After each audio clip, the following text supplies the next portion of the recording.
That's what our models predicted, Invedri agreed. But we failed to account for their historical psychology. Humans evolved on a planet with constant tribal warfare. They never developed the clear distinction between civilian and military that most spacefaring species consider fundamental.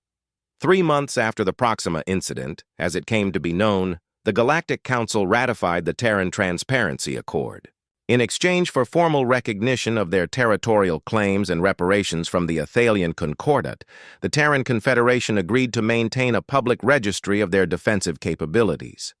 On the observation deck of Viridian Station, Ambassador Omosu stood with Admiral Kosi, watching as the first officially designated Terran warship departed for its inaugural patrol. "The Peacekeeper looks impressive," Omosu remarked, studying the sleek vessel's profile against the starfield. "Our first purpose-built warship in 50 years of space travel." "A necessary concession," Kosi replied. The other species needed the psychological comfort of seeing conventional military assets. The ambassador smiled slightly. "And Operation Masquerade?" "Proceeding exactly as planned," the admiral confirmed quietly. "The designated warships draw attention, while our real defense strategy continues unchanged." Below them, on the main concourse, Drowan Trade Representative Kellix approached Lyra Bashir, now promoted to commander after her service during the Proxima incident. "Commander," the Drowan greeted her, 4 eyes blinking in their species' expression of respect. "I was hoping to ask you something that has puzzled our strategic analysts." Bashir nodded politely. "If I can answer, I will. During the engagement at Proxima, you deployed approximately 3,000 converted civilian vessels, yet our latest intelligence suggests humans possess over 50,000 spacecraft throughout your territory. Why not utilize your full capability, Commander?" Bashir's expression remained neutral. The Lazarus Protocol was activated only for vessels within immediate response range. There was no need for wider deployment. The Drowan's skin shifted to a thoughtful blue hue. "I see. And these vessels, they were all piloted by trained human operators?" "Of course," Bashir replied smoothly. "All human citizens receive basic defense training. What she didn't mention, what no human would ever voluntarily reveal, was that many of those vessels had operated with minimal human guidance. The true secret of human defensive capability lay not in their dual-purpose hardware, but in what the Terran Confederation classified as distributed intelligence networks, semi-autonomous systems that could coordinate swarm tactics across thousands of independent platforms. The Athalians had made a critical error in their assessment of humanity. They had correctly identified that humans built few dedicated warships, but had failed to recognize that humans didn't need them. In human strategic thinking, specialization was vulnerability, adaptability was strength. 3 years later, War Prince Envedri, now working as a strategic consultant for the Galactic Council's Security Division, submitted his comprehensive analysis of human military doctrine. The final paragraph of his report would be quoted in military academies across the galaxy for generations. "The fundamental mistake in our approach to humanity was assuming they thought as we do, that civilian and military functions must be separate. We believed their lack of battlecraft indicated military weakness. We failed to recognize the terrifying truth. They don't build battlecraft because to humans everything is potentially a weapon. Their entire civilization exists in a quantum state, simultaneously peaceful and ready for war. The universe has never encountered such a species before, and we must adapt to their existence or risk destruction through our own rigid thinking." In the decades that followed, other species would make the same mistake the Athalians had, probing human territory for weakness. Each would discover the same truth. The vessels that carried human children to school, the stations where they conducted trade, the homes where they lived, all could transform into instruments of war with frightening efficiency. The galaxy learned to fear not humanity's battlecraft, but the fact that they didn't need them at all. Admiral Kosi stood in the war room beneath the Lunar Naval Command, watching the battle unfold through real-time quantum entanglement feeds. Around him, the Joint Chiefs of the Terran Confederation observed in silence as the Athalian battle group struggled against the swarm of civilian vessels. The Lazarus Protocol is performing beyond projected parameters, announced Strategic Director Imani Renew, her augmented eyes scanning multiple data streams simultaneously. Casualty projections for civilian operators are at 62% and climbing, but Athalian combat effectiveness has dropped to 38%. Fleet Admiral Demir stroked his silver beard thoughtfully. And their reinforcements? 3. Jump signatures detected near the Epsilon approach, Renew replied. Estimated arrival in 22 minutes. Kosi nodded grimly. Time to implement Phase 2. Signal the frontier colonies to activate their sleeper units. Across 12 star systems, buried beneath colony infrastructure or disguised as ordinary, maintenance facilities, massive doors ground open. What emerged were not additional ships, but modules, components that began to assemble in orbit, connecting and reconfiguring like massive puzzle pieces. Back in the Proxima Centauri system, War Prince Envedri fought to regain control of the battle. Half his fleet was crippled or destroyed, the perfect formations shattered by the humans' incomprehensible tactics. War Prince, Sub-Commander Valtric reported, reinforcements will arrive shortly, but we're detecting new energy signatures from the colony. The orbital platforms around Proxima Centauri, which had appeared to be simple habitation rings and docking structures, began to separate and transform. Habitat sections reconfigured into weapon platforms. Cargo modules revealed hidden propulsion systems. Docking clamps became articulated grappling arms. Send the alert to High Command, Envedri ordered, his composure finally breaking. The humans, their entire infrastructure is weaponized. On the bridge of the Vigilant, Commander Orloff received a priority transmission from Lunar Command. Phase 2 activated, Admiral Kosi informed her. Modular defense systems are online. You're authorized to demonstrate our full capabilities, Commander. Orloff smiled thinly. Understood, Admiral. She turned to her communications officer. Open a channel to the War Prince. When Envedri's face appeared on screen, his bioluminescent patterns were chaotic with stress. I thought you should witness this, War Prince, Orlov said calmly. You were correct that we don't build traditional warships, but not because we can't.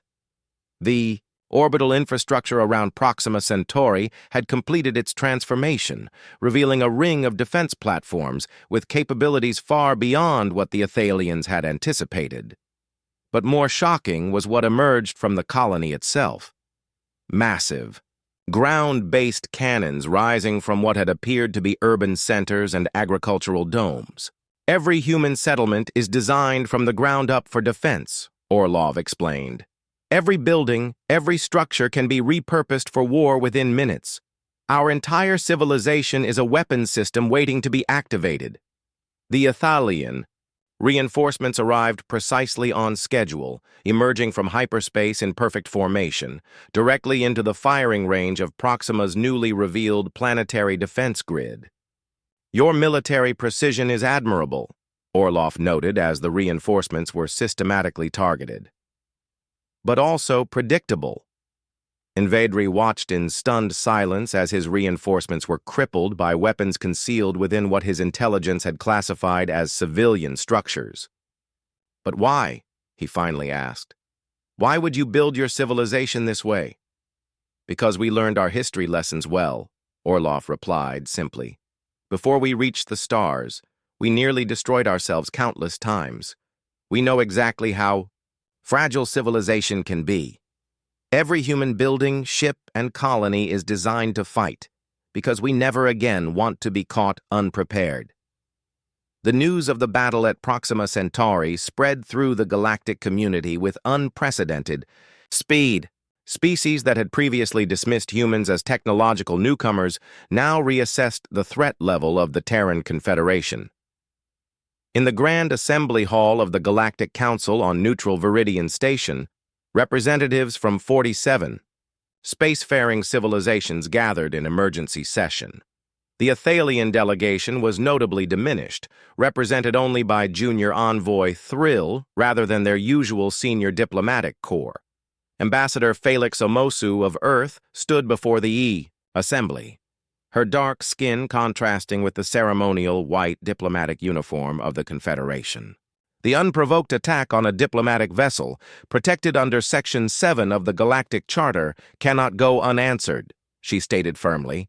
The Terran Confederation demands reparations and formal acknowledgement of this violation. The Athalian junior envoy rose. The Concordat acted on intelligence that suggested an imminent human expansion that threatened galactic stability.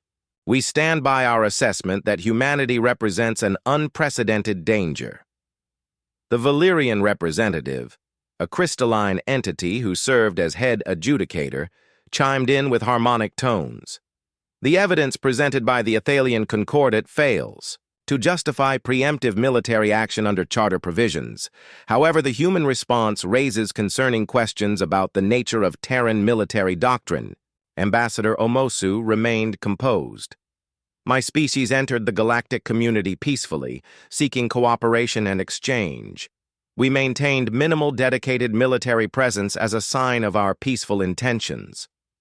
Yet your civilian infrastructure transformed into weapons of war with frightening efficiency, noted the Drowan observer, their 4 eyes blinking asynchronously.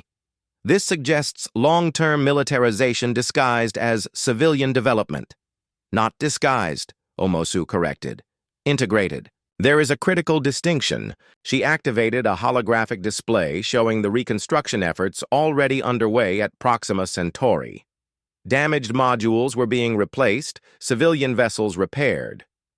Observe that the same components that served in defense are now returning to their primary civilian functions. This is the core of human philosophy, adaptability through multi-purpose design. The Marizal representative, an amorphous collective intelligence, pulsed with skepticism. Ambassador, our analysts calculate that the resources required to build such dual-purpose systems far exceed what would be needed for separate civilian and military infrastructures. The inefficiency is illogical. Omosu nodded. By purely economic standards, yes. But humans don't optimize solely for economic efficiency. We optimize for survival. Meanwhile, deep within the Athalian home system, the Council of Elders received the full intelligence report from the disastrous engagement. War Prince Invadri, now stripped of rank, provided his personal testimony. We fundamentally misunderstood human military doctrine, he explained, his once proud posture now submissive. Our intelligence suggested they possessed fewer than 50 dedicated warships. This was technically accurate, but meaningless. Elder Vorix, the most senior of the council, leaned forward. Explain. Humans don't think in terms of civilian and military assets, Invadri said. To them, these categories are fluid. Every ship, every station, every colony is designed with conflict in mind. Their entire civilization can transform into a war machine within minutes. Impossible, another elder objected. The resource allocation would be unsustainable. A blast of azure energy lanced through the darkness of space, slicing the Terran diplomatic vessel in half. Commander Vera Orlov watched in horror from the bridge of the TSS Vigilant as the explosion silently bloomed against the backdrop of stars. It should have been a routine meeting, the first official diplomatic exchange between humanity and the Athalian Concordat after 3 decades of uneasy coexistence at the fringes of each other's territories. "All ships! Defensive formations!" Orlov barked, her knuckles white against the command console. "Get me Admiral Kosi immediately!" The bridge erupted into controlled chaos as 5 more Athalian warships emerged from jump points, their distinctive honeycomb hulls glowing with charged weapon systems. Lieutenant Riker Kazan's voice cut through the noise. "Commander, incoming transmission from the Athalian flagship." The view screen flickered to life, revealing the aristocratic features of War Prince. Envedri. His translucent skin pulsed with bioluminescent patterns that humans had learned to recognize as smug satisfaction. "Commander Orloff," the alien said, mandibles clicking between words, "your species' intrusion into galactic affairs ends today. The Council of Elders has determined that humanity represents an unacceptable evolutionary threat."